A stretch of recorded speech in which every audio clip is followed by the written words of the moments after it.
It's quite the irresistible allure, isn't it? The idea of molding a weak salesperson into a formidable sales force through motivational speeches, YouTube videos, and workshops by leading sales trainers. I too have been caught in this allure. I make it a weekly routine to absorb lessons from these trainers. However, there's a twist. I'm already a top sales performer, leading almost every sales team I've been a part of. For me, these training materials act as a spark, pushing me to make more calls, maintain an excellent mental attitude, and set higher goals. But let's have a reality check. While this method might work wonders for a seasoned salesperson like myself, it's mostly ineffective for the majority of salespeople. A harsh truth, but truth nonetheless. Most sales training is an utter waste of time. Why? Simply because most sales hires are not cut out for the job. In many cases, they should not have been hired in the first place. The common misconception is that sales training is the panacea for struggling salespeople. The idea is alluring, but the reality is grim. Any improvements these underperformers make are often short-lived, and they constantly need hand-holding to stay afloat. Let's bring numbers into the mix for clarity. Suppose you as a sales manager spend an entire day working with a failing sales representative and manage to increase their productivity by 20%. For a salesperson who was bringing in $8,000, this equates to $9,600 post-improvement.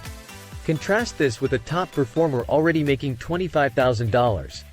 A 20% improvement for them translates to a staggering $30,000. Now, observe the cost-benefit analysis.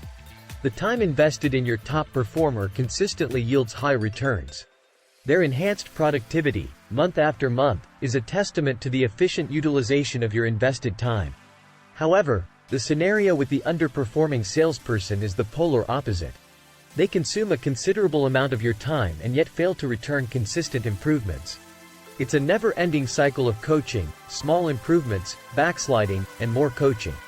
Underperforming salespeople often require constant supervision and guidance. They need you to act as their parent in the professional arena. This dependency does not only drain your time but also saps your energy.